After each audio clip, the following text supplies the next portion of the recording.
ان تمام مرحومین کو جن کے نام مجلس کے آغاز میں بھی لیے گئے، اور بالخصوص معروف سوز خان سید عابد حسین نقوی حاطف الوری ابن سید ابرار حسین نقوی، ذوالفقار مہدی حبیب جعفر علی ابن مہدی حبیب جعفر علی، حبیب حیدر نقوی، مرحومہ باقری بیگم، مرحومہ نعیمہ نقوی، مرحومہ روشن رضوی، سیدہ یاسینہ خاتون بنت سید افضل حسین، سید آل رضا رضوی ابن ایوب رضا رضوی، سیدہ مفسرہ خاتون بنت سید المہاجرین رضوی، زوجہ رفیق احمد رضوی، مرحومہ عجائب سلطان بنت نیاز علی، سید انتظار حسین رضوی ابن الطاف حسین رضوی، رئیس اعظم رضوی ابن انتظار حسین رضوی، قمر جہاں بنت باقر رضا، کنیز عباس بنت حیدر حسین، سید علی عابدی ابن عاشق علی عابدی، سیدہ ام رباب جعفری بنت عابد رضا جعفری، ایاز فاطمہ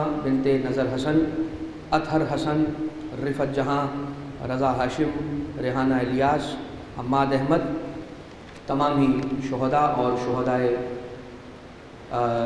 کربلا علیہ السلام، ائمہ اطہار انبیاء کرام کو شامل کرتے ہوئے رحم اللہ من قرأ الفاتحہ۔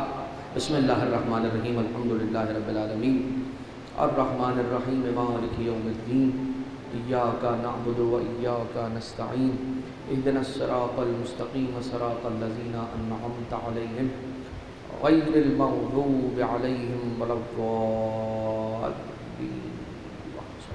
درود بجے محمد۔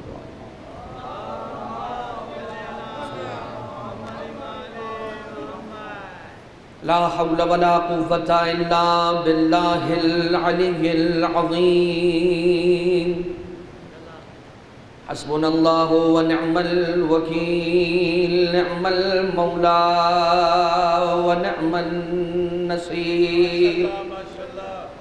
اعوذ باللہ من الشیطان اللعین الرجیم، بسم اللہ الرحمن الرحیم، حمدا لکا یا ذا الجود والاحسان والفضل والطول والامتنان، وصلاة وسلاما على من لا ينطق عن الهوى إن هو إلا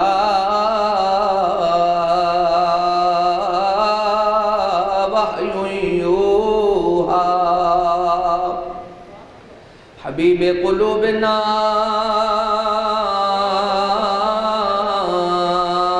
وشفيع ذنوبنا وطبيب نفوسنا، مولانا ومولى الثقلين جد الحسن والحسين أبي القاسم المصطفى محمد،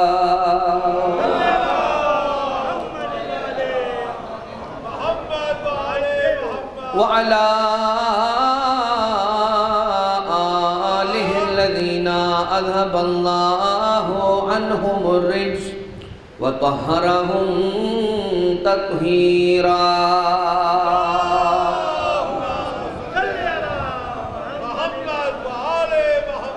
لا سيما على الإمام المنتظر والحجة الثاني عشر، واللعنة الدائمة الباقية على أعدائهم ومنكري فضائلهم وغاصبي حقوقهم من الأزل إلى قيام يوم الدين، أما بعد، فقد قال الله سبحانه وتعالى في محكم كتابه ومتقن خطابه وقوله الحق وهو أصدق القائلين، بسم الله الرحمن الرحيم، هو الذي يصوركم في الأرحام كيف يشاء۔ سلام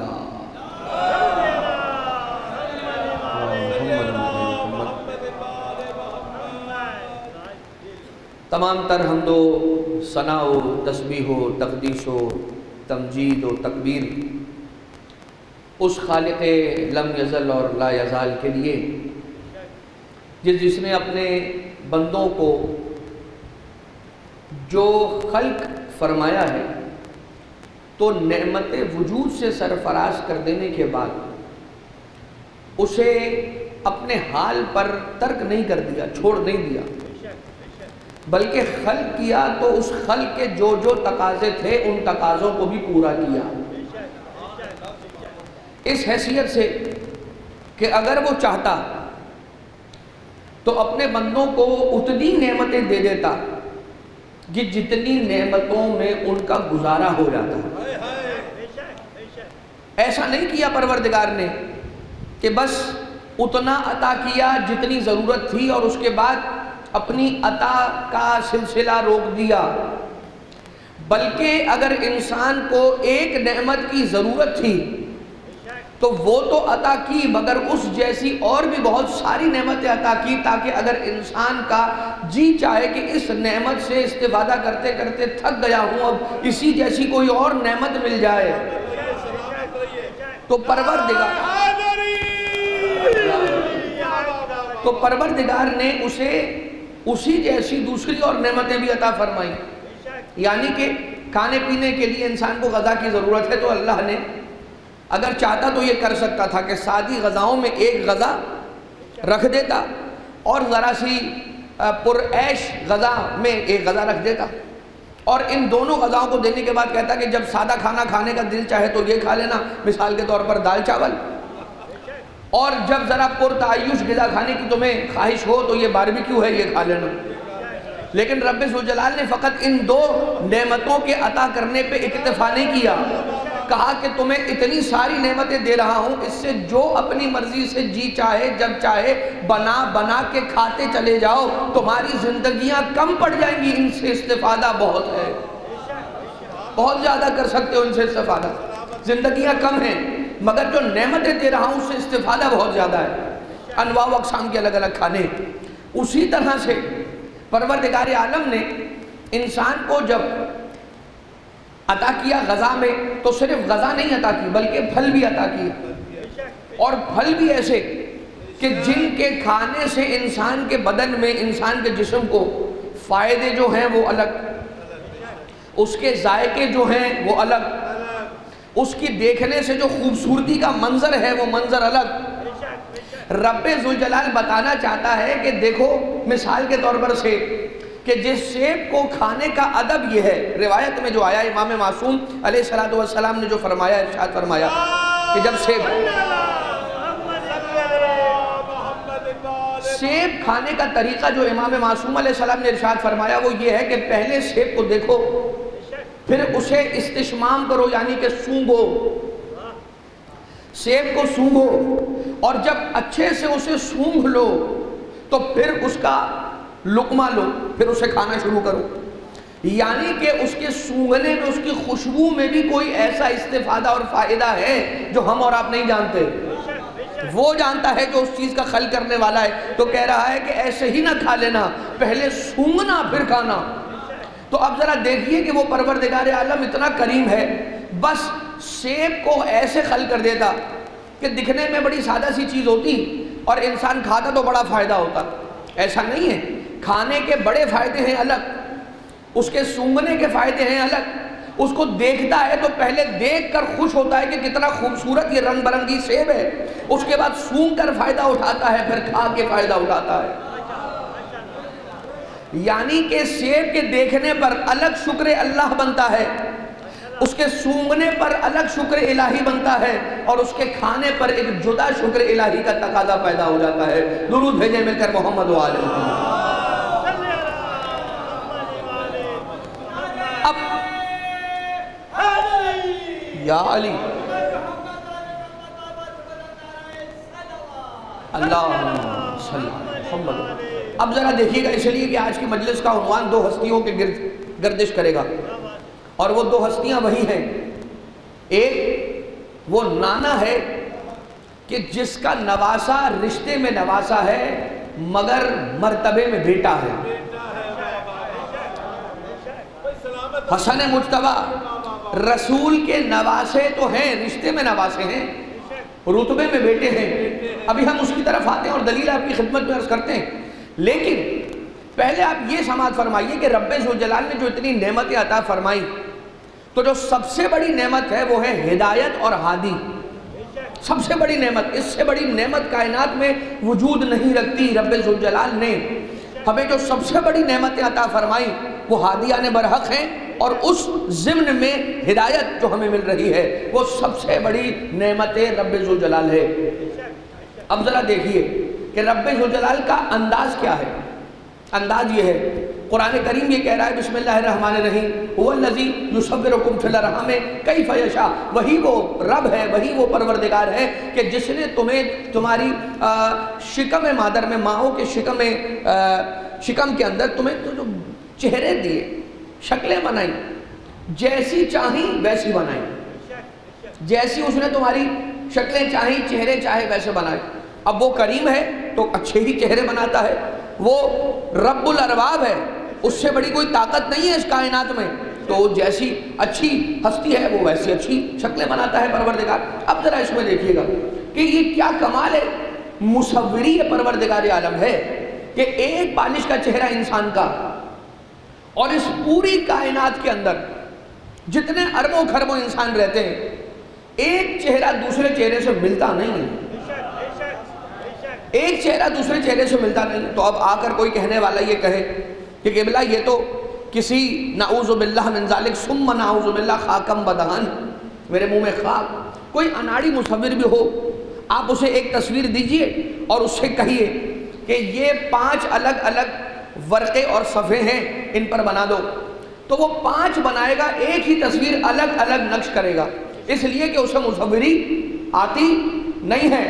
اب اگر کوئی پروردگار عالم کا مخالف، پروردگار عالم جو اکرم الاکرمین ہے، اسمع السامعین ہے، ابصر الناظرین ہے، ارحم الراحمین ہے، وہ جو اجود الاجودین ہے، اس پروردگار عالم کے بھی خلاف اگر کوئی بات کرے تو وہ یہ کہہ سکتا ہے کہ دیکھو جس طرح سے ایک مصور کے جو نہیں جانتا مصوری، وہ جتنے بناتا ہے الگ بنتی ہیں، اسی طرح سے تمہارے اللہ نے بھی۔ ہم کہیں گے نہیں نہیں نہیں، تم کم سے کم اتنا تو سوچو کہ جس رب نے تمہیں شکم مادر میں جہاں پر ہوا کا گزر نہیں تھا تمہاری سانس بند نہ ہونے دی، اس کے بارے میں غلط نہ سوچو۔ کم سے کم کوئی آ کے کچھ کہہ لے، کوئی آ کے کوئی اعتراض کر لے، اس کے بارے میں تو غلط نہ سوچو۔ اسی طرح سے ہم کہتے ہیں کہ جیسے اللہ کے احسانات کو فراموش نہ کرتے ہوئے اللہ پہ ہونے والے اعتراضات کی طرف کان نہ دھرو، اسی طرح سے آل محمد کے احسانات کو یاد رکھو، اور جب کوئی دنیا کا معترض آل محمد پر اعتراض کرے تو اپنے کانوں کو ان اعتراض کی طرف نہ دھرو۔ یا علی، یہ تو بات ہو گئی۔ صلوات اللہم صلی علی محمد۔ بات یہاں مکمل نہیں ہوئی، سن لیجئے گا، یہ تو نقضی جواب تھا۔ حلی جواب کیا ہے کہ پروردگار عالم نے اپنی مصوری کا اظہار اسی وجہ سے دوہرے انداز میں کیا ہے کہ یہ جو کہنے والے ہیں نا کہ جتنے بنا رہا ہے الگ الگ بن رہے، بھائی یہ اس کے کمال کی نشانی ہے، پروردگار عالم کے مصوری کی کمال کی نشانی ہے، پروردگار عالم کی یہ اس کے کمال کی علامت ہے۔ لیکن پھر بھی اگر کوئی کہتے ہو پروردگار عجب نہیں آواز دے کہ اسی لیے میں اپنی مصوری اور اپنے مصور ہونے کا اظہار دوہرے انداز سے کروں گا، ایک مرتبہ اربوں ایسے بنا دوں گا کہ جیسا پہلا ہوگا دوسرا اسے شکل ملے گی نہیں، اور ایک مرتبہ 12 ایسے بنا دوں گا جیسا پہلا ہوگا ویسا آخری ہوگا۔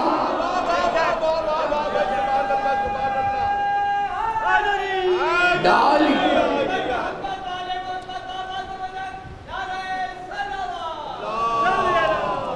صلی علی محمد و آل محمد۔ اب ذرا یہ دیکھیے کہ انسان کو پروردگار عالم نے اپنے مصور ہونے کا اظہار دوہرے انداز سے کیا، اسی طرح سے اب یہ 12 کون ہیں؟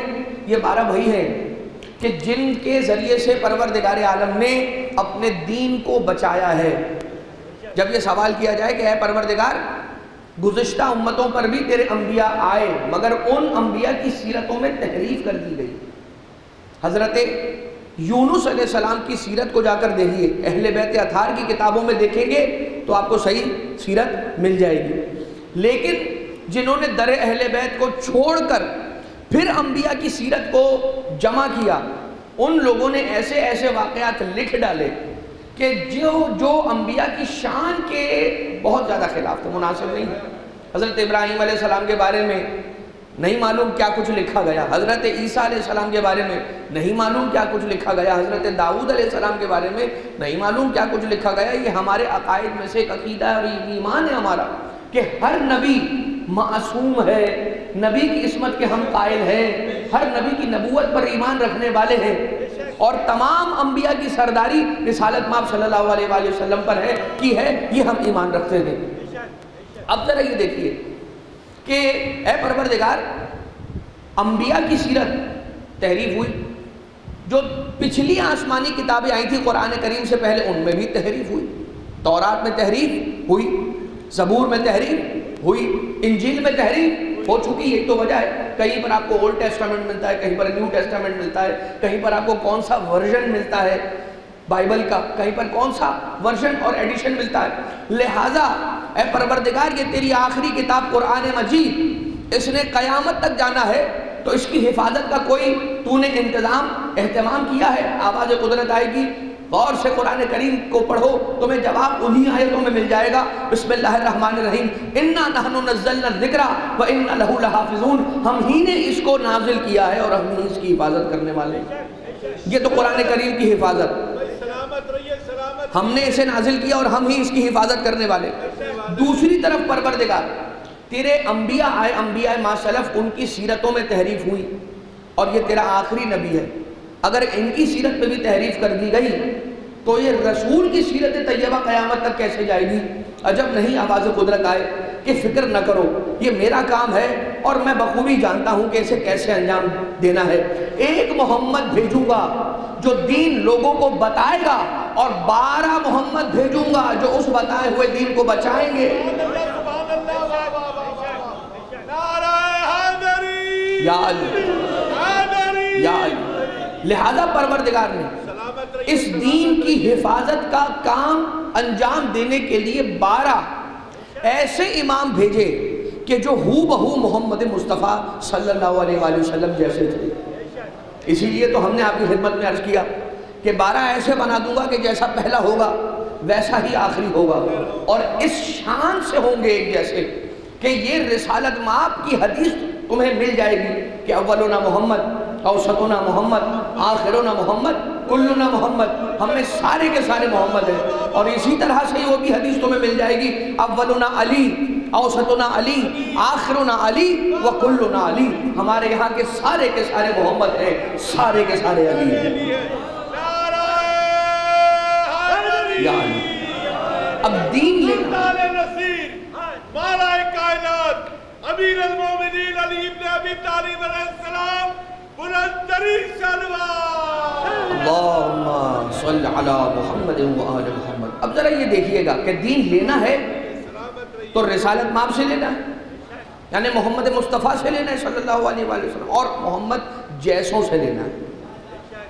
تو کون ہے جو محمد جیسے ہوں اور اس شان سے محمد جیسے ہوں کہ محمد کے سامنے، رسالت مآب صلی اللہ علیہ وآلہ وسلم کے سامنے یہ گواہی اصحاب رسول بھی دیکھ رہے ہوں اور جان رہے ہوں کہ ہاں یہ ہے کہ جن کو محمد مصطفیٰ نے اپنے جیسا کہا. مسجد نبوی، ایک دن ایسا تھا کہ جب رسالت مآب مسجد نبوی میں روزانہ کی طرح سے اپنے اصحاب کے ساتھ تشریف فرمائے، اور رسول کے دونوں زانوؤں پر ایک رسول کا بیٹا براجمان ہے اور زیب زانو رسول اکرم ہوا ہے.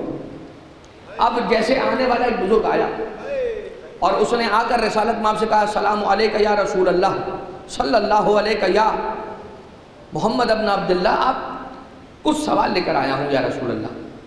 رسول نے فرمایا کہ ٹھیک ہے، اگر آج سوال تمہیں میں یہ کہوں کہ میرے ان دونوں بیٹوں میں سے کسی ایک کا انتخاب کرو اور جس سے چاہو آج سوال میری جگہ ان سے کر لو. کہنے کا ہاں یا رسول اللہ کوئی مسئلہ نہیں. کہا یہ حسن ہے، یہ حسین ہے۔ سبت اکبر حسن مجتبیٰ علیہ السلام کا دامن تھاما اور ان کی انگشت اقدس کو تھام کر گوشہ مسجد میں تشریف لے گئے وہ بزرگ، اور سوال و جواب کا سلسلہ ہوتا رہا۔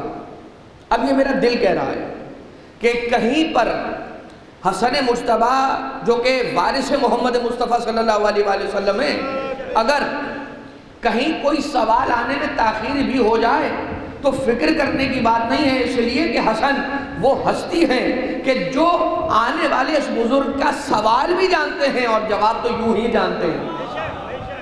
اب ذرا دیکھیے، سوال ہوتا رہا، جواب ہوتا رہا، سوال ہوتا رہا، جواب ہوتا رہا، سوال و جواب کا سلسلہ ختم ہوا۔ رسول کی امانت اس بزرگ نے لا کر رسول کے زانو اقدس پر پلٹا دی۔ رسول کی امانت رسول کے حوالے کی اور جانے لگے۔ یہ جب بزرگ جانے لگے تو رسالت مآب صلی اللہ علیہ وسلم نے کہا کہ آپ جا رہے ہیں، یہ تو بتا کر جائیے کہ آپ کو آپ کے سوالوں کے جوابات مل گئے؟ کہتے ہیں یا رسول اللہ سارے جوابات مل گئے۔ کہا تشفی ہوئی، آپ کو تسلی اطمینان بخش جواب ملے؟ کہتا ہے یا رسول اللہ جیسا اطمینان آپ کے جوابوں میں ملتا تھا ویسی ہی تشفی ان کے جوابوں میں ملی ہے۔ ہم ہاتھوں کو جوڑ کر کہیں گے اے بزرگوار یہ کوئی عام بات تھوڑی تھی، آپ نے محمد مصطفیٰ سے آج سوال نہیں کیے مگر محمد جیسے سے سوال کیے۔ یہی وجہ ہے کہ جیسی تشفی محمد کے جوابوں میں تھی ویسی ہی تشفی و تسلی حسن مجتبیٰ کے جوابوں میں ملی۔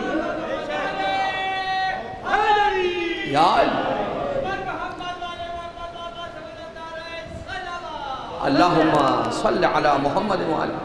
حضرت سرکار جناب امام حسن مجتبیٰ علیہ السلام بلند ترین صلوات۔ اللہم صلی علی محمد وآل محمد۔ اب یہ جب بزرگ نکلے باہر مسجد نبوی سے تو جو اصحاب کا مجمع وہاں پر تھا انہوں نے رسالت مآب سے پوچھا یا رسول اللہ یہ بزرگ کون تھے؟ انہیں مدینہ میں ہم نے نہیں دیکھا ہی تھا، ان کے کپڑے پہننے کا انداز لباس ان کا مدینہ والوں جیسا نہیں تھا، ان کا اوڑھنا پہننا۔ رسول نے فرمایا یہ حضرت خضر علیہ السلام تھے، یہ اکثر ہمارے پاس اپنے سوالوں کے جوابات کے لیے آتے رہتے ہیں۔ یہ حضرت خضر علیہ السلام تھے جن کو آج رسالت مآب نے نہیں ان کے بیٹے حسن مجتبیٰ نے جوابات دیے۔ خضر کون ہے حضور والا؟ خضر وہی ہیں کہ جب حضرت موسیٰ علیہ السلام کو کچھ سیکھنے کا موقع آیا تو پروردگار عالم نے کہا جاؤ جا کر خضر کے سامنے بیٹھو، خضر سے سیکھو۔ جہاں موسیٰ آ کر علم حاصل کریں اس کو کہتے ہیں خضر، اور جہاں خضر آ کر اپنے سوالوں کے جوابات لے اسے کہتے ہیں حسن مجتبیٰ۔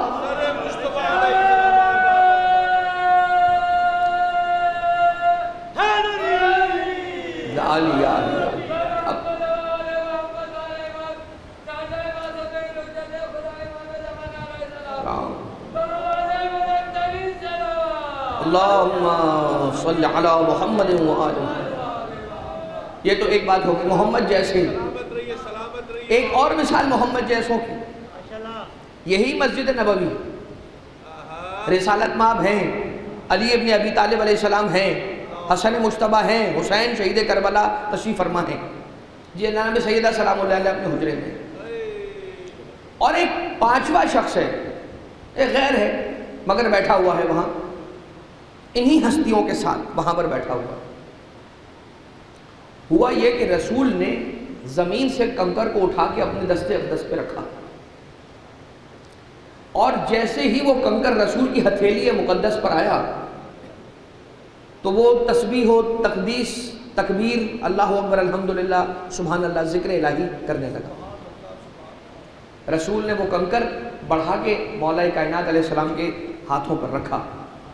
جب علی کے ہاتھوں پر وہ پتھر آیا اسی طرح سے سبحان اللہ کی آواز اللہ اکبر کی آواز آتی رہی، یہاں تک کہ مولا امیر المومنین علیہ السلام نے وہ پتھر وہ کنکر امام حسن مجتبیٰ علیہ السلام کے دست اقدس پر منتقل کیا، وہاں پر بھی حمد و ثنا کا سلسلہ جاری رہا۔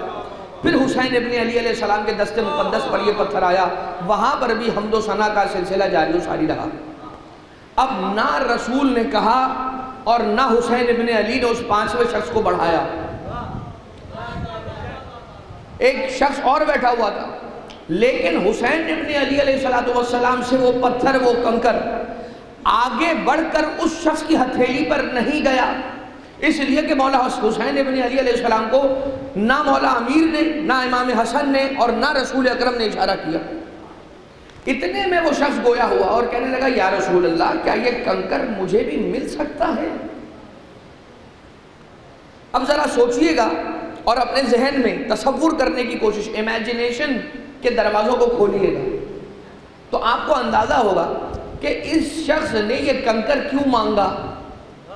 کہیں نہ کہیں دل کے کسی کونے میں، ذہن اور عقل کے کسی دریچے میں یہ خیال اور تصور جنم لے رہا تھا کہ ان چاروں کی طرح کہیں نہ کہیں میں بھی ہوں۔ یہی وجہ ہے کہ یہ کنکر جب ان کے ہاتھوں پر آیا تو میرے ہاتھوں پر بھی آنا چاہیے، اور یہ سوچ رہا تھا کہ اب جب میرے ہاتھ پر آئے گا تو یہ میرے ہاتھ پر آ کر بھی حمد و ثنا کرے گا۔ وہ خود کو محمد جیسا سمجھ رہا تھا یا محمد جیسوں جیسا سمجھ رہا تھا۔ ایک مرتبہ رسالت مآب سے پوچھا یا رسول اللہ یہ مجھے نہیں مل سکتا؟ امام حسین علیہ السلام سے مولا رسول اکرم نے کہا کہ آپ یہ پتھر انہیں بڑھا دیجیے۔ مولا حسین علیہ السلام نے اس کو دیا، اس نے اپنے ہاتھ پر رکھا، مگر اب یہ کنکر خاموش ہو گیا۔ اس نے حمد و ثنا کا سلسلہ جاری نہ رکھا۔ حمد و ثنا تو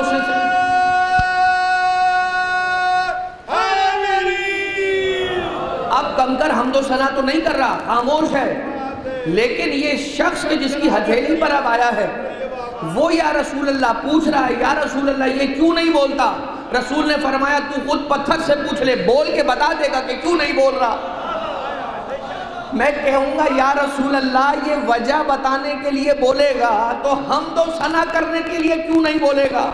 عجب نہیں آواز آئے ساجد تم خاموش رہو، بولنے تو یہ پتھر خود بتائے گا۔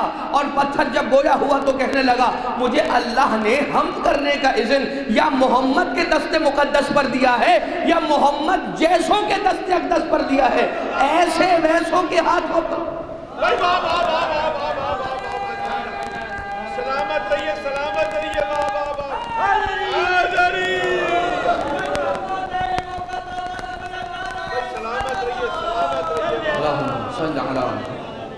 تو محمد جیسے اور ہیں اور ایسے جو عام افراد ہیں وہ اور ہیں، ان کا تقابل نہ محمد مصطفیٰ سے ہو سکتا ہے نہ محمد جیسوں سے ہو سکتا ہے۔ اب ذرا دیکھیے کہ دربار ہے حجاج کا، اور حجاج کا جو وزیر ہے جس کا نام ہے شعبی۔ اب حجاج ایسا بادشاہ ہے جو عید قربان کے دن کہتا ہے کہ سب لوگ آج کیا کر رہے ہیں؟ قربانی کر رہے ہیں۔ ہم نے قربانی پیش کی، کہا نہیں، تو کہا کیوں؟ انتظار کس بات کا ہے؟ جاؤ زندان میں جاؤ، کسی علی کے چاہنے والے کو لاؤ، اس کے گلے پر چھری پھیرو، خون بہے گا تو وہ خوش ہوگا۔ ایک مرتبہ حجاج نے بھیجا شعبی کو، شعبی گیا اور ایک بوڑھا علی کا چاہنے والا جس کا نام ہے یحییٰ ابن یعمر، اسے لے کر آیا۔ جب اسے لے کر آیا دربار میں کھڑا کیا، اب ظاہر سی بات ہے شعبی کون ہے؟ حافظ قرآن، وزیر ہے حجاج کا، لیکن منصف مزاج ہے، انصاف پسند ہے، حق شناس ہے، حق جاننے والا ہے۔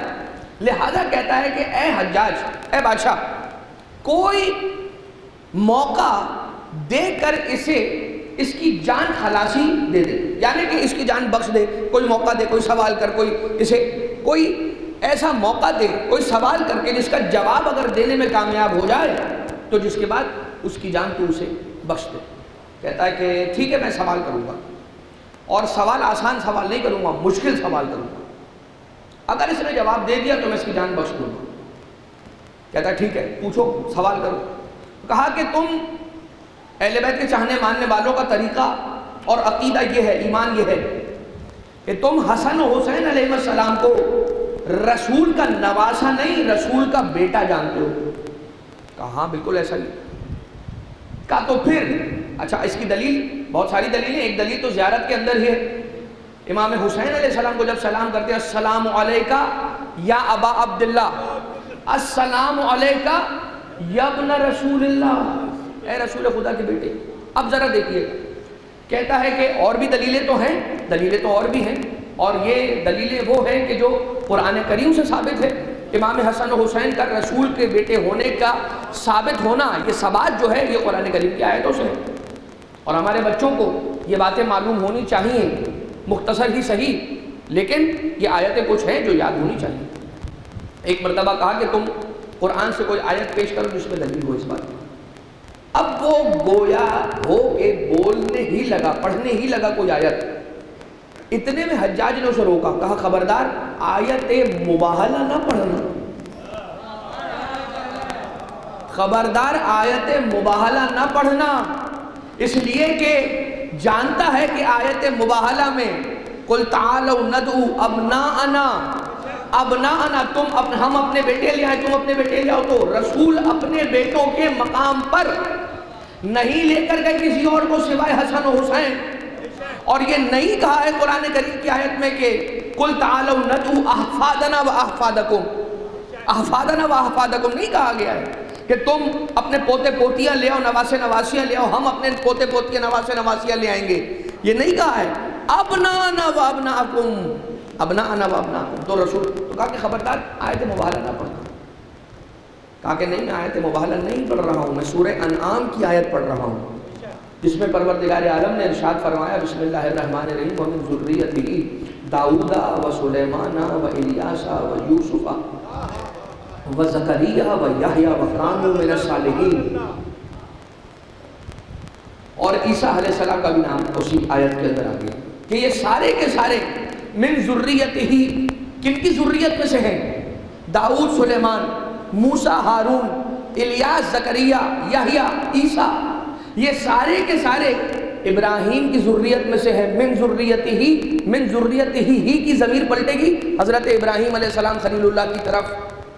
اب جب یہ بات ہوئی تو اس نے یحییٰ ابن یعمر نے پلٹ کر پوچھا کہ یہ بتلا کہ حضرت داؤد، سلیمان، یحییٰ، الیاس، زکریا یہ سارے کے سارے تو سمجھ میں آ گئے کہ یہ اپنے آبا کے ذریعے سے، یہ اپنے باپ کے والد کے ذریعے سے حضرت ابراہیم کی اولاد اور ذریت میں سے ہو گئے، مگر حضرت عیسیٰ علیہ السلام کا تو باپ ہی نہیں ہے۔ حضرت عیسیٰ علیہ السلام جناب ابراہیم کی آل سے، ان کی ذریت سے ان کے بیٹے کیسے ہو گئے؟ کہا بی بی مریم کے ذریعے سے۔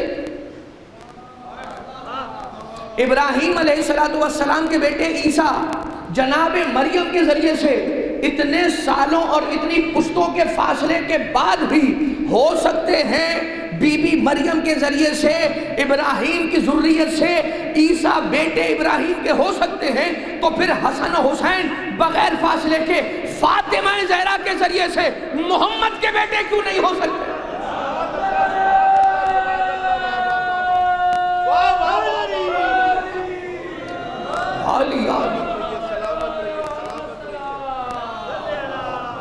اللہم صلی علی محمد و علی محمد۔ جب بی بی مریم سلام اللہ علیہ کے ذریعے سے عیسیٰ ابراہیم کے بیٹے ہو سکتے ہیں، تو جناب سیدہ کے ذریعے سے، کیونکہ دنیا والوں کا تو یہی انداز ہے کہ نسل بیٹوں سے چلتی ہے، لیکن رب نے اپنے محبوب کا کے لیے یہ انتظام رکھا اور کہا کہ تو میرا خاص ہے، تیری نسل بھی انداز خاص سے بڑھاؤں گا، لہذا سب کی نسلیں بیٹوں سے چلیں گی، محمد آپ کی نسل بیٹی فاطمہ زہرا سے چلے گی۔ اب ذرا یہ دیکھیے حضرت جناب سیدہ فاطمہ الزہرا سلام علیہ السلام، بلند ترین صلوات، اللہم صلی علی محمد و آل محمد۔ کیا ہے رسالت ماب؟ رسالت ماب کا بہرحال سیرت رسول ایک ایسا وسیع و عریض عنوان ہے کہ جس کے لیے آپ کو کئی جلسات درکار ہے، کئی جلسات درکار ہے۔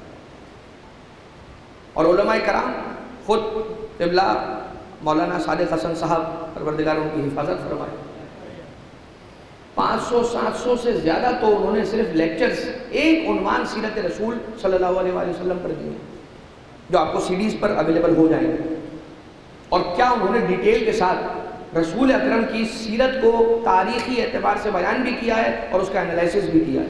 خیر، تو رسول اکرم کی حیات طیبہ میں رسول کا اخلاق دیکھیے، رسول کا انداز دیکھیے کہ جن میں رسول کے حیات طیبہ کے تقریباً 63 سال 63 ایئرز رسول اکرم کی حیات طیبہ کے، 40 سال رسول اپنے افعال سے تبلیغ کر رہے ہیں، 23 سال الفاظ کے ذریعے سے۔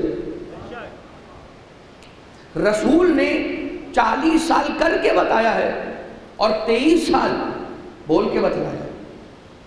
اور اسی طرح امام حسن مجتبیٰ علیہ السلام کی سیرت طیبہ میں دیکھیے کہ جب ملک شام سے آنے والا، علی اولاد علی سے نفرت کرنے والا، جب آ کے امام حسن مجتبیٰ علیہ السلام کی طرف نگاہ پڑی اور جانتا نہیں، اس لیے کہ نام سنا ہے علی کا، حسن کا علیہ السلام، نام سنا ہے مگر شکل نہیں دیکھی، چہرہ نہیں دیکھا۔ جیسے ہی ایک جوان کو دیکھا، اب مولا امام حسن مجتبیٰ علیہ السلام، امام معصوم، امام برحق، منصوص من اللہ، امامت کی منزل اور منزلت پر فائز، ایک مرتبہ جیسے ہی اس کی نگاہ امام حسن علیہ السلام کے رخ انور پر پڑی تو کہتا ہے کہ میری نگاہیں ہٹائے نہ ہٹتی تھی امام حسن سے۔ میں پوچھنے پہ مجبور ہو گیا کہ یہ جوان کون ہے؟ کہنے لگا یہ حسن ابن علی ہے۔ کہا کون حسن؟ حسن ابن علی ابن ابی طالب۔ کہا ہاں۔ امام حسن علیہ السلام اپنی سواری پر تھے، یہ آیا مولا کے پاس، اور آنے کے بعد جو بن پڑتا تھا، جو اس کے دل میں تھا، وہ نازیبا الفاظ اس نے ادا کر دیے۔ وہ کہتا رہا، امام سنتے رہے، وہ کہتا رہا۔ مولا کمال بردباری کے ساتھ سنتے رہے، صبر کے ساتھ سنتے رہے۔ مولا نے کچھ نہیں کہا۔ جب اس کے دل میں جو کچھ تھا وہ اس نے نکال دیا، اور وہ کچھ مناسب نہیں تھا، کچھ قطعاً مناسب نہیں تھا۔ امام حسن علیہ السلام نے ایک مرتبہ پلٹ کر اس سے یہی سوال کیا، تو مسافر لگتا ہے، پیاسا ہوگا، تجھے اگر کہتا ہے تو پانی پلا دے، تجھے سیراب کرے، تو بھوکا ہوگا، تجھے کچھ کھانا کھلا دے، تجھے آرام کی ضرورت ہوگی، چھت کی احتیاج ہوگی، اگر چاہتا ہے تو ہمارا گھر آ جائے، اور اگر تجھے کہیں جانے آنے کے لیے سواری کی ضرورت ہے تو یہ میری سواری تیرے لیے حاضر ہے، لباس چاہیے تو تجھے لباس عطا کریں، جیسی تیری ضرورت ہے بتا کہ ہم اس تیری ضرورت کو پورا کر سکیں۔ یہ انداز سننا تھا۔ ایک مرتبہ کہتا ہے آج سے پہلے تک میں آپ اور آپ کے بابا سے زیادہ کسی سے نفرت نہیں کرتا تھا، اور آج کے بعد سے میں آپ اور آپ کے خانوادے سے زیادہ کسی سے محبت نہیں کرتا ہوں۔ اور یہ کہہ کے ایک جملہ کہتا ہے جو روایت کے اندر لکھا ہے کتابوں میں، اللہ اعلم حیث یجعل رسالتہ، اللہ ہی کو بہتر معلوم ہے کہ اس نے اپنی نبوت اور امامت کو کس گھرانے میں قرار دینا ہے، اس گھرانے میں قرار دینا۔ اللہم صلی علی محمد و آل محمد۔ لہذا یہ بات یاد رکھیں کہ امام حسن مجتبیٰ علیہ السلام نے کمال اخلاق کا جو رسالت ماب فرما گئے۔ ہم نے یہی تو کہا تھا کہ ایک محمد آئے گا دین بتائے گا، 12 محمد آئیں گے دین بچائیں گے، تو رسالت ماب آئے تھے دین بتانے کے لیے، اور کیا کرنے کے لیے آئے تھے؟ بعثت انما بعثت لاتمم مکارم الاخلاق، مجھے اخلاق کے اتمام کے لیے پروردگار عالم نے بھیجا ہے۔ اس اخلاق کا اتمام اور اس اخلاق کی معراج اگر دیکھنی ہے تو ائمہ اطہار کی حیات طیبہ میں دیکھیے۔ امام حسن مجتبیٰ علیہ السلام کی حیات طیبہ کا یہ واقعہ انسان کو یہ باور کرواتا ہے اور سوچنے پہ مجبور کرتا ہے، میرا کتنا ہی بڑا دشمن کیوں نہ ہو، اگر میرے سامنے آ کر مجھ سے برائی کا بھی اظہار کرے تو پلٹ کر اگر میں اس سے اچھائی کا اظہار کروں تو عین ممکن ہے کہ وہ پگھل کر اچھے اخلاق کا قائل ہو جائے۔ اب اللہم صلی علی محمد۔ لیکن ایک مقام تھا کہ جہاں امام حسن علیہ السلام بولے، اور وہ کون سی جگہ تھی؟ جب دشمن نے لکھ کر یہ بھیجا، کیونکہ امام حسن علیہ السلام اپنے نانا رسول خدا جس طرح سے لوگوں میں اتنا تقسیم کیا کرتے تھے کہ جو ملتا تھا اس دن کا تھوڑا سا رکھتے تھے اپنے پاس، یا کبھی وہ بھی بانٹ دیتے تھے اور پھر گھر جاتے تھے۔ اسی طرح امام حسن مجتبیٰ علیہ السلام بھی لوگوں میں اتنا تقسیم کرتے تھے، اتنا بانٹتے تھے کہ اپنے لیے باقی نہ بچتا تھا۔ اور وہ جو دسترخوان امام حسن مجتبیٰ علیہ السلام جو بہت معروف ہو گیا، مومنین بھی جانتے ہیں، اب اس امام حسن علیہ السلام کی عطائے خاص کو کہ جو مدینہ والوں کے لیے ہر وقت امام کے گھر میں دسترخوان بچھا رہتا تھا، اور ایک مختصر سے گھر میں پورا مدینہ کیسے سما جاتا تھا، وہ گھر کیسے وسیع ہو جاتا تھا، یہ خود ایک معجزہ ہے۔ لیکن عزیزان محترم، دشمن امام حسن، دشمن امام علی نے لکھا خط میں، اور لکھتا ہے کہ لا خیر فی الاسراف، اے حسن اسراف کرنے میں نہ کوئی خیر نہیں، نعوذ باللہ من ذالک۔ امام حسن مجتبیٰ کے علیہ السلام کے خیر کے کام کو اسراف کا درجہ دے رہا ہے۔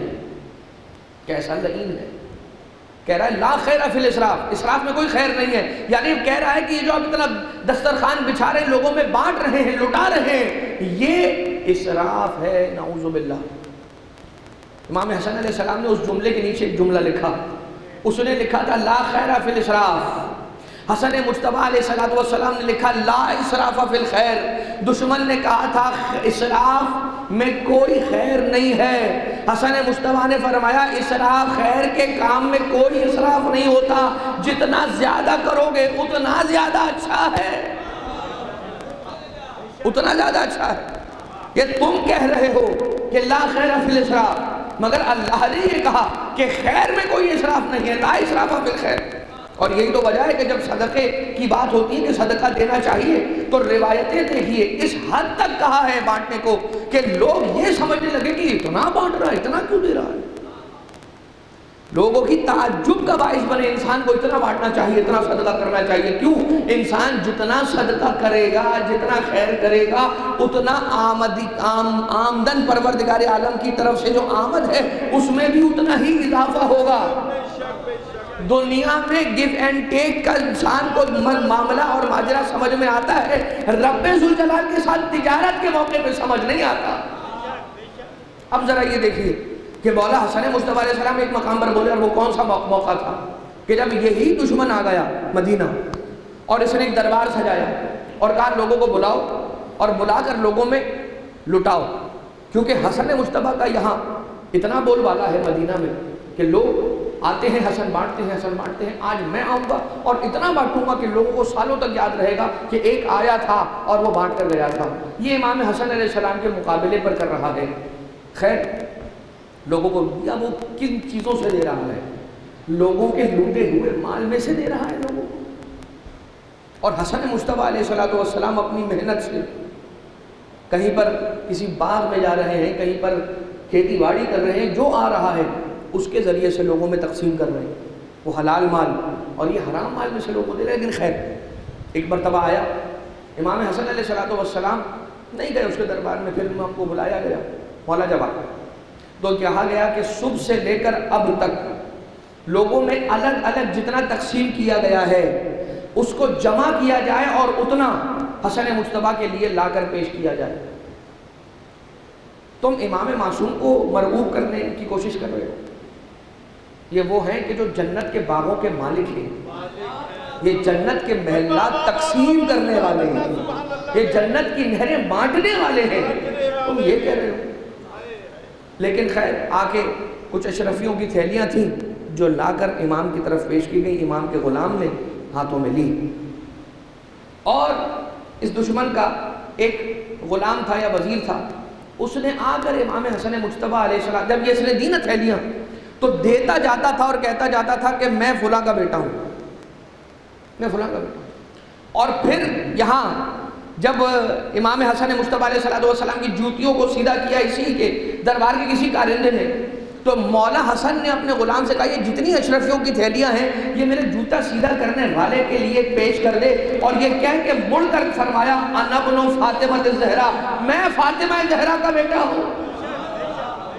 اب یہاں یہ تو مولا نے فرمایا، لیکن ایک ایسا موقع آیا کہ جب مولا امام حسن مجتبیٰ علیہ السلام تشریف لے گئے سفر شام اور وہاں پر دشمن کے دربار میں آئے، جب مولا وہاں پر تشریف لے کر آئے تو ایک مرتبہ یہ ہوا کہ آقا سے کہا گیا کہ آپ خطبہ دیں۔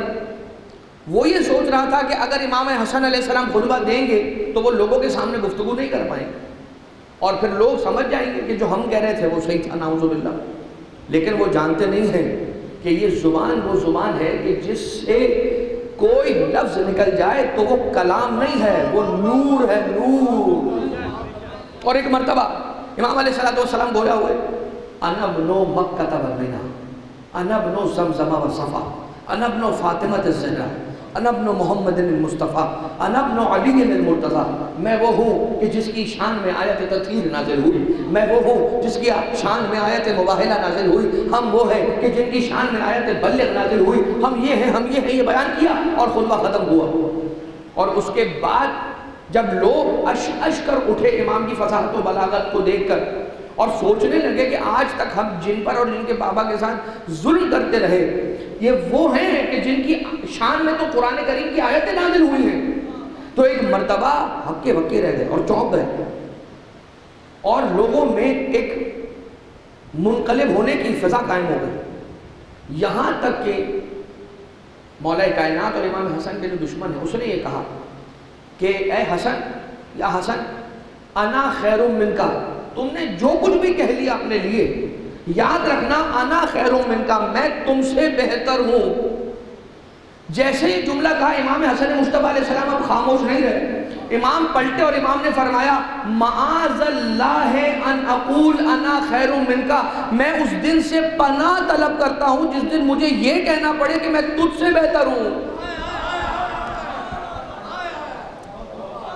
وہ یہ کہہ رہا ہے کہ اے حسن انا خیر منکا، میں تم سے بہتر ہوں، اور مولا حسن مصطفیٰ علیہ السلام فرما رہے ہیں معاذ اللہ ان اقول انا خیر منکا، معاذ اللہ ان اقول انا خیر منکا، مجھے اس دن سے پناہ چاہتا ہوں، میں چاہتا ہوں اس دن سے پناہ جس دن مجھے یہ کہنا پڑے کہ میں تجھ سے بہتر ہوں۔ اے شخص، تو کہاں اور ہم کہاں؟ تو نجاست ہے، ہم مرکز طہارت ہے، تیرا ہم سے مقابلہ نہیں، ہمارا تجھ سے مقابلہ نہیں۔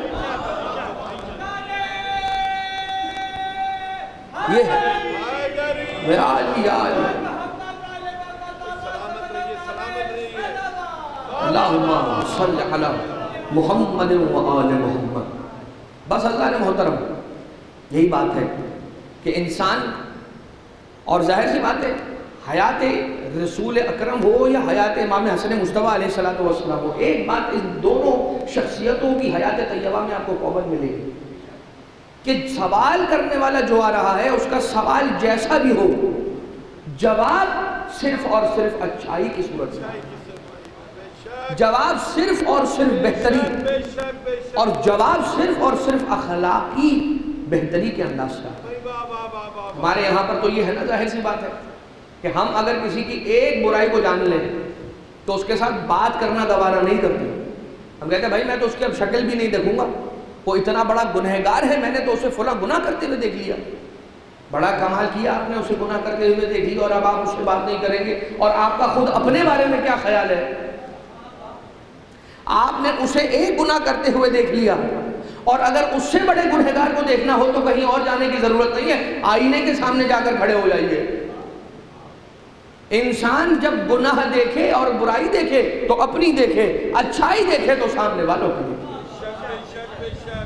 یہ ہے زندگی گزارنے کا اصول جو آل محمد علیہ السلام دے گئے، اور اسی انداز سے یہ بھی بتلا گئے کہ یاد رکھنا ہمارا تقابل ہماری غیر کے ساتھ نہ کرنا، اور یہ تو وہ ہے کہ جہاں پر حسن مصطفیٰ خاموش بھی نہیں رہیں گے، بتائیں گے کہ معاذ اللہ ہے نقول انا خیر منکا، پناہ اس دن سے جس دن مجھے حسن کو یہ کہنا پڑے کہ وہ تجھ سے بہتر، تو کہاں اور ہم کہاں۔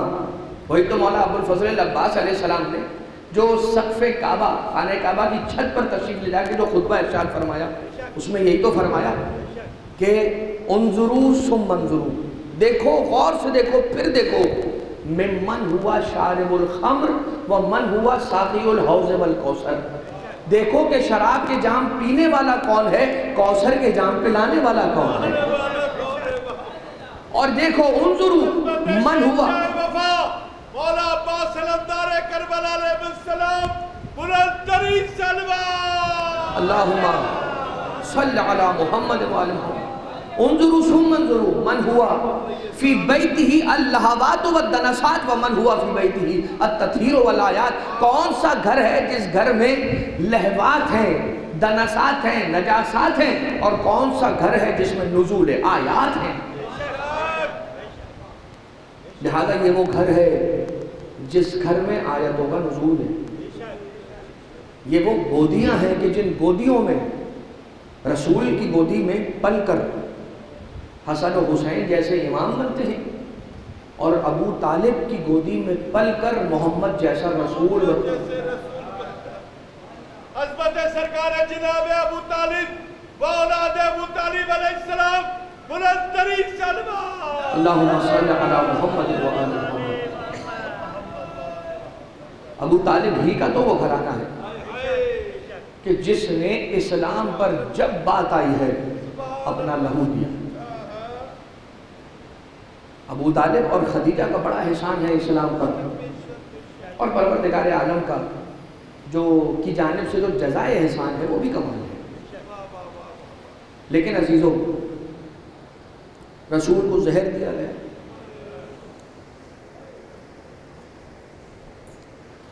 اور امام حسن مجتبیٰ علیہ السلام کو بھی زہر دغا سے شہید کیا گیا۔ امام حسن علیہ السلام 7 مرتبہ کوشش کی گئی کہ مولا کو زہر دیا جائے، متعدد مرتبہ کوششیں کی گئی، اور کبھی مولا کی زین پر زہر لگا دیا جاتا، کبھی مولا کی پائے اقدس کے ذریعے سے وہ زہر مولا کے جسم نازلی میں پہنچایا جاتا ہے، کبھی چھڑی کی نوک پر زہر لگا کے مولا کے پاؤں کے انگوٹھے پر مار کر وہ زہر مولا کے جسم نازلی میں منتقل کیا جاتا ہے۔ 7 مرتبہ زہر دغا امام حسن مجتبیٰ علیہ السلام کے بدن اقدس میں گیا ہے۔ 6 مرتبہ زہر مولا نے برداشت کیا، علی کے شیر دل بیٹے نے زہر کے اثر کو برداشت کیا، اور جو 7ویں مرتبہ زہر دیا گیا اب امام حسن مجتبیٰ علیہ السلام برداشت نہ کر سکے، اس لیے کہ یہ زہر اتنا تیز تھا کہ روم سے جس نے یہ زہر پہنچایا تھا اس نے یہ کہا تھا کہ اس زہر کو کہ چند قطروں کو اگر جاری پانی میں بھی ڈال دیا جائے تو مچھلیاں مر مر کے تڑپ تڑپ کر باہر آ کے گرنے لگیں۔ پانی کی سراہی میں حسن مجتبیٰ مولا علیہ السلام کی اس نافرمان زوجہ جس کا نام جادہ بنت اشعث ملتا ہے، اس نے کیسے زہر ڈالا ہوگا ذرا یہ سوچیے۔ اس لیے کہ جیسے جیسے زہر کے اٹیمپٹس ہوتے گئے امام پر، یعنی زہر کی کوششیں ہوتی رہی امام حسن علیہ السلام کے لیے، ویسے ویسے امام علیہ السلام کے گرد جو پہرا تھا وہ بڑھتا چلا گیا۔ اب عالم یہ تھا کہ رات کی تاریکی میں آرام کے وقت امام حسن مجتبیٰ کو درمیان میں سلایا جاتا تھا، اور دائیں جانب زینب کبریٰ اپنا بستر لگاتی تھی، اور بائیں جانب حسین ابن علی اپنا بستر قرار دیتے تھے، اور ابو الفضل العباس علیہ السلام حجرے کے باہر دروازے پر کھڑے رہتے تھے ساری رات۔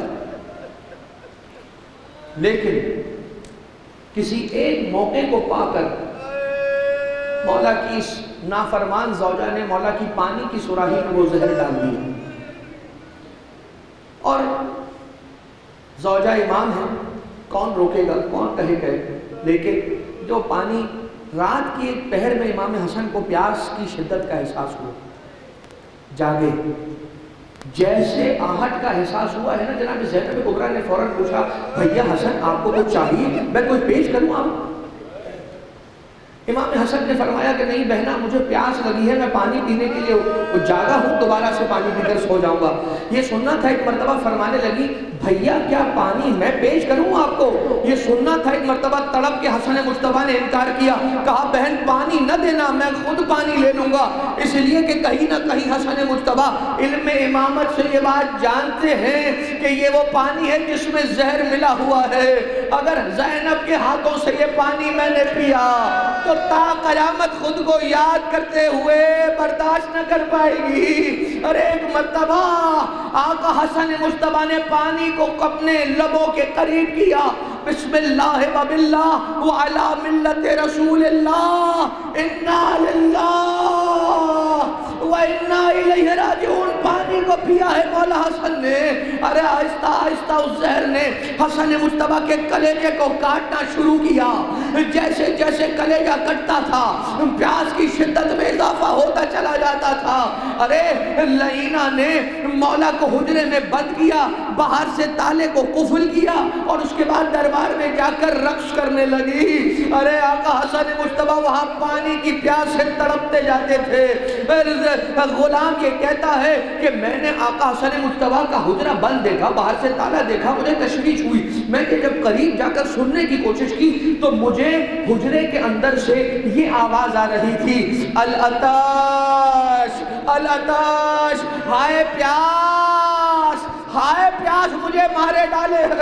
یہ سننا تھا، ایک مرتبہ تالے کو توڑا، دروازے کو کھولا، وہ غلام اندر آیا۔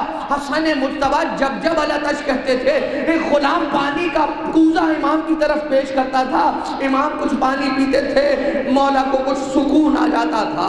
ارے ہم ہاتھوں کو جوڑ کر یہی کہیں گے آقا حسن مجتبیٰ یہ آپ کی مصیبت تھی، آپ جب زہر کے اثر سے پیاس کا احساس کر کے پانی مانگتے تھے، غلام پانی کا جام پیش کر دیتا تھا اور وہ حسین کی یتیمہ 4 سالہ سکینہ تھی، جب پانی کا سوال ہوتا تھا پیچھے مرتبات سے مارتا تھا، درے برساتا تھا، تازی آنے لگا۔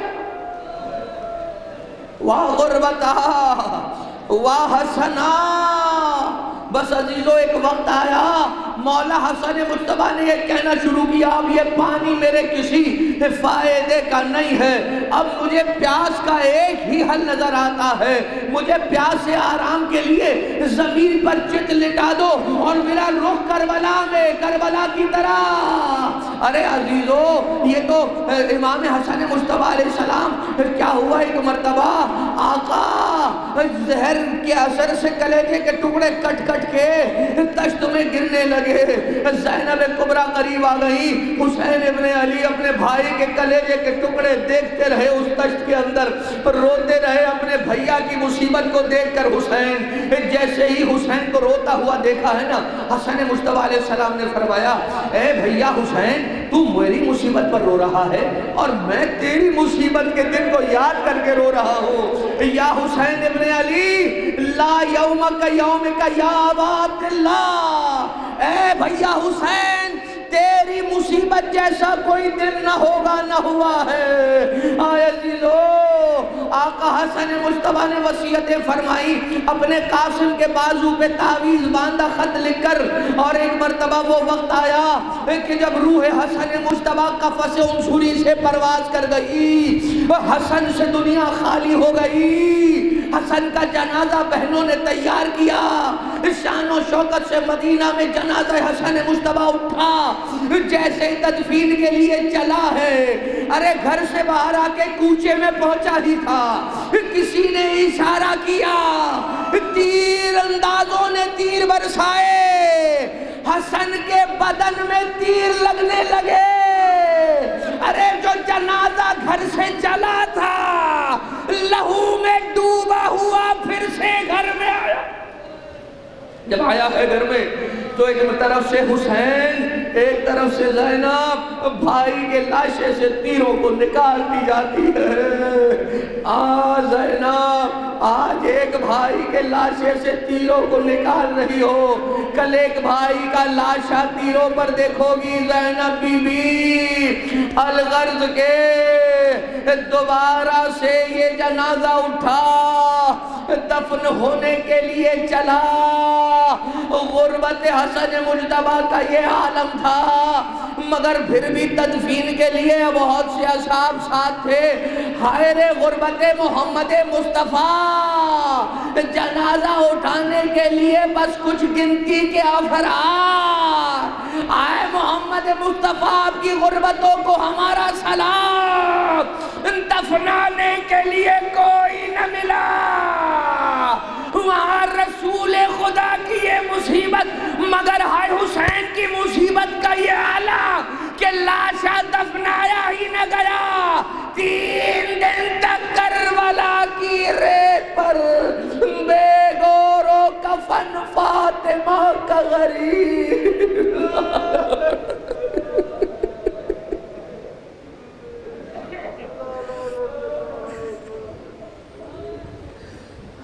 ألا ولعنة الله على القوم الظالمين وسيعلم الذين ظلموا على محمد أي منقلب ينقلبون. پروردگارہ ہمارے اس توسل کو اپنی بارگاہ سے قبول و منظور فرما. باراللہ جتنے حاضرین یہاں موجود ہیں پروردگارہ سب کی حاجات شرعیہ کو روا فرما. ہم سب کو رزق معرفت ائمہ معصومین نصیب فرما. پروردگارہ مودت اہل بیت اطہار کی بھیک ہمیں نصیب فرما. یہ مودت ہماری نسلوں میں منتقل فرما. پروردگارہ جتنے بھی مومنین مومنات دنیا میں جہاں کہیں پر بھی بستے ہیں ان کی جان مال عزت و آبرو کی حفاظت فرما. رزق و روزگار کے معاملے میں پریشان مومنین کی حاجت روائی فرما. حلال و طیب رزق و روزگار کا انداز اختیار فرما. پروردگار تجھے واسطہ اپنے ولی اپنے حجت صاحب الامر کے ظہور میں تاجیری فرما. ہمیں مولا کے مخلص نوکروں کے خادموں کے خدام میں شمار فرما. ربنا تقبل منا انك انت السميع العليم بجاه محمد وآله الطيبين الطاهرين.